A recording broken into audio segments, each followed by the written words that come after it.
Hey guys, it's Libby, and today I wanted to do a response to y'all's responses to a tag that I made back before my hiatus. As far as I know, this has not been done before on BookTube, so I don't know if that's because it's gauche. Am I being gauche? I don't think so. Before we get into that though, I know you guys want some updates on the Bard Book Club because I dropped that like a hot potato when I went on hiatus. So we were supposed to do Richard III next, so I've decided that's gonna happen in January, and then we're gonna continue with this schedule as I had it listed starting in January. So it's gonna be Richard III in January, Merchant of Venice in February, and then I think we had Romeo and Juliet, which is gonna be in March now, Troilus and Cressida in April, Julius Caesar in May, Antony and Cleopatra in June. Yeah, I think that's the schedule.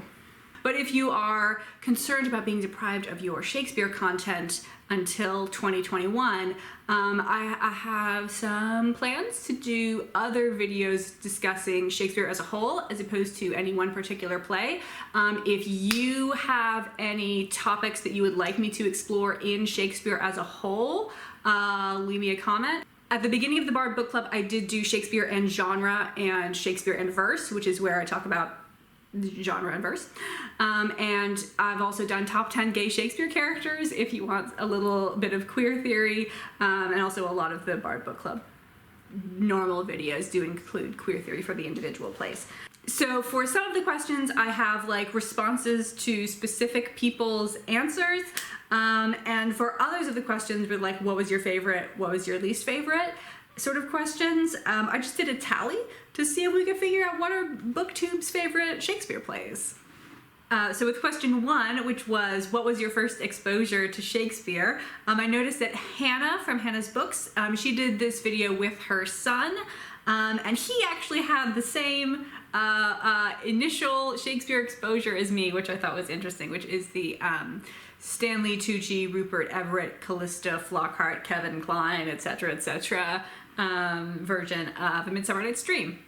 And relating to question 3, which was, which have you seen either on stage or film, Hannah and her son talked about the DC Shakespeare scene. I think they live in the DC metro area. And I used to live in the DC metro area, and I would like to heartily second the DC Shakespeare scene experience. I know that New York is kind of known as America's theater city.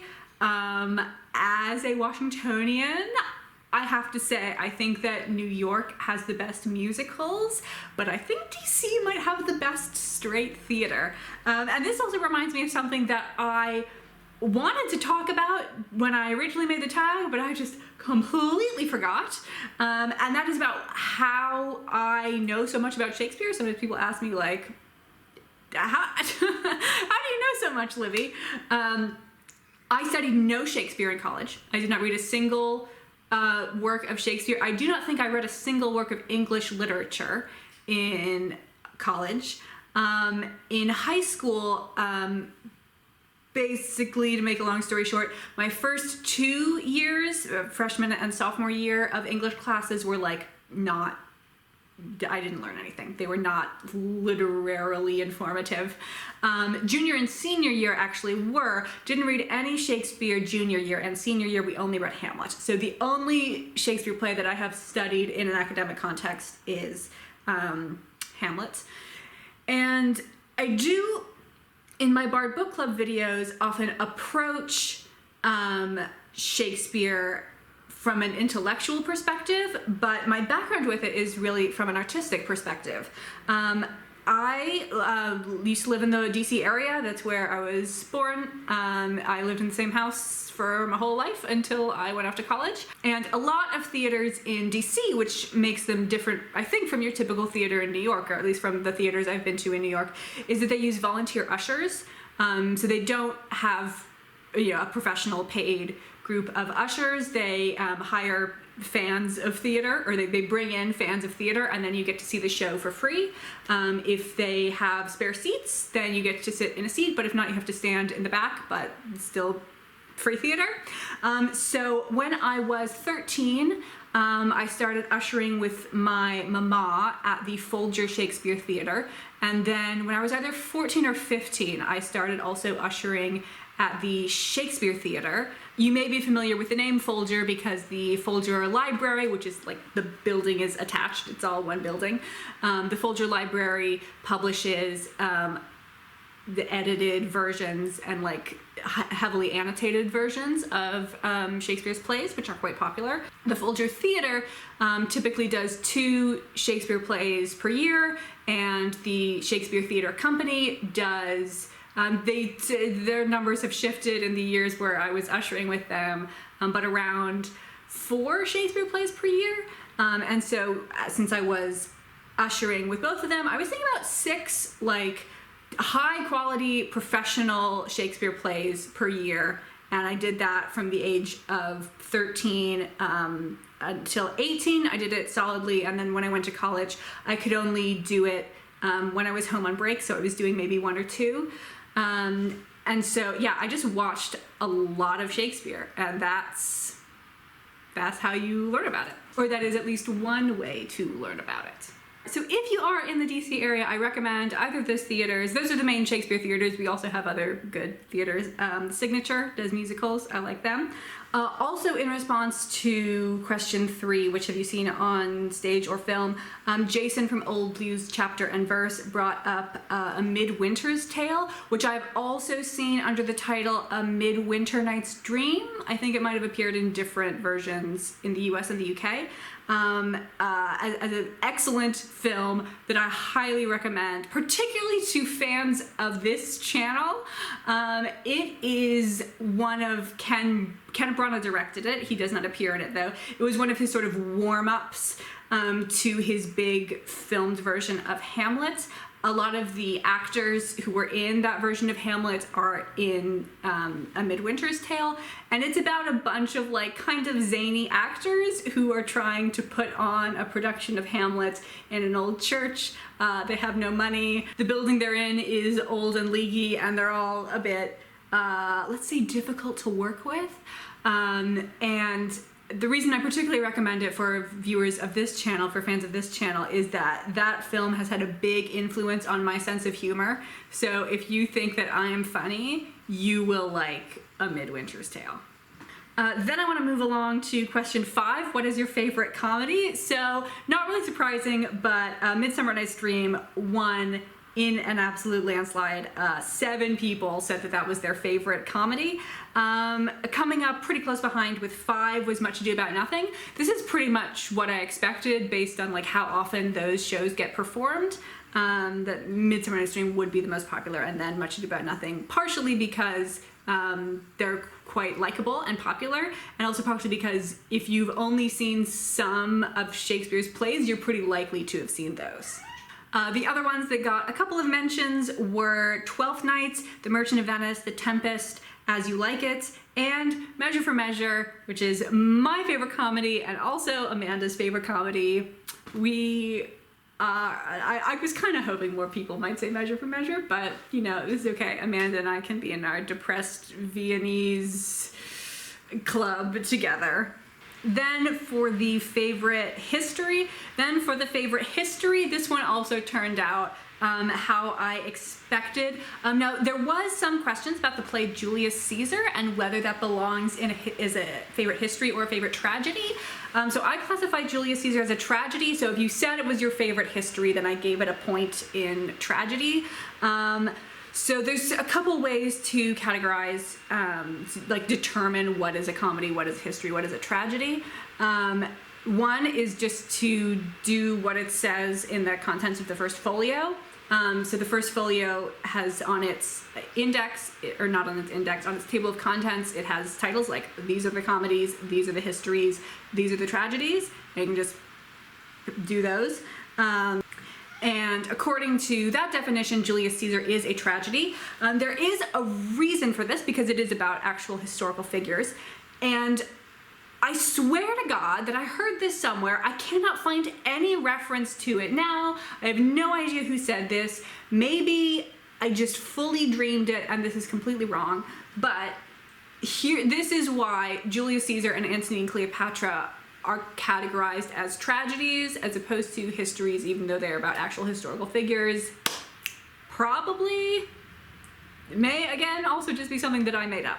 And that is that what kind of topics were covered in what kind of subjects in an English school in the early modern period was actually quite strict. So you had different subjects that you would learn: Latin, grammar, rhetoric, history, and ethics were some of the main things you would study.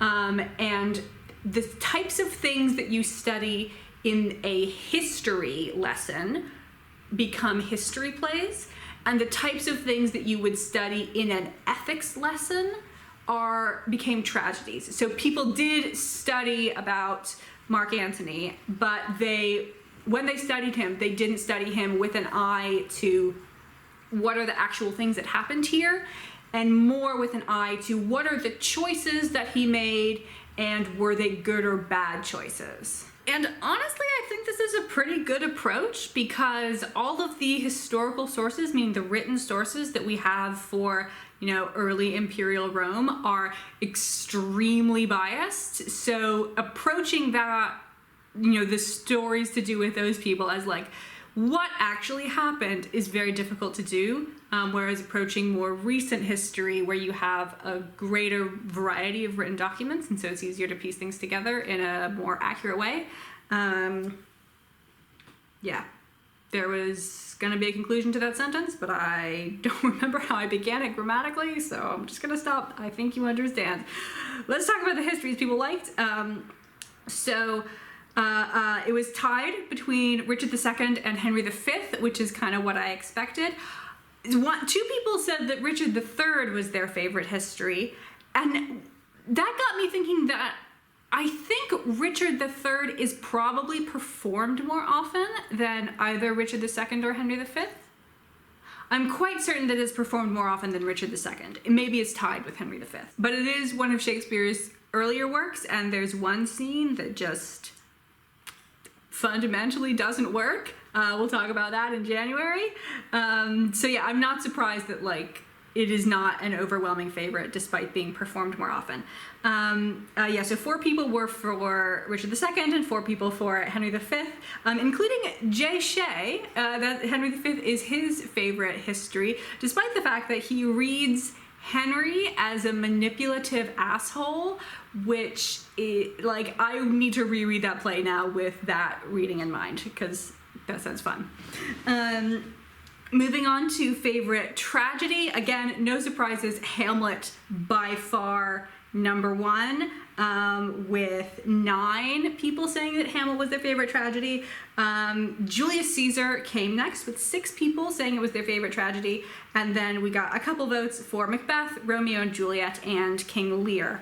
The discrepancy between Hamlet and King Lear is something that I anticipated. I think I talked about this a bit in either my Lear video or my Hamlet video, or maybe both. And that is the theory that there are Lear ages and there are Hamlet ages, which are periods of history where people think, oh, this play is like the Shakespeare play. It's, his best work. Obviously, Shakespeare wrote lots of great things, but the big one is Hamlet, or the big one is King Lear. We are currently in a Hamlet age. I think we've been in one since at least the 50s.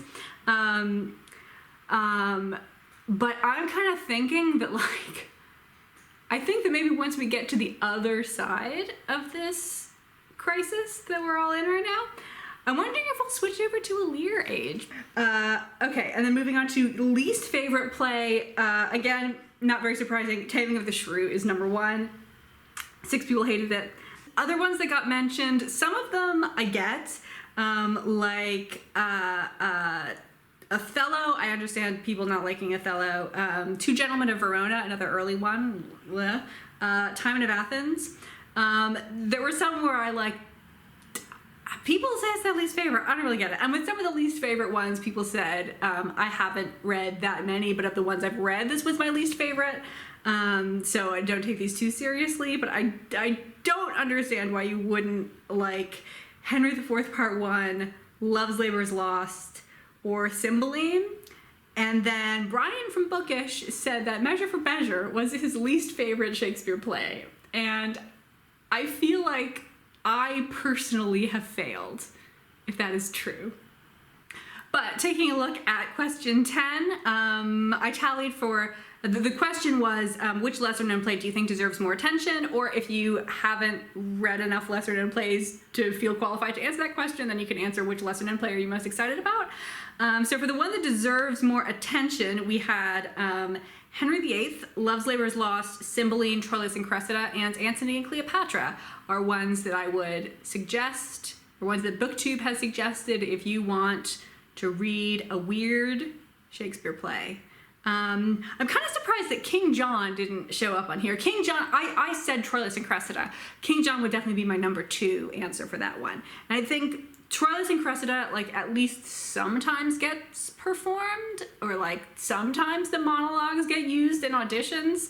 I feel like King John, that almost never happens. So if you're judging it by like the difference between how good it is and how often it is performed, the biggest difference there, I would say, is with King John. Yeah, I hope you guys have enjoyed this review of my own tag. I will, we'll hang out later, I'm sure.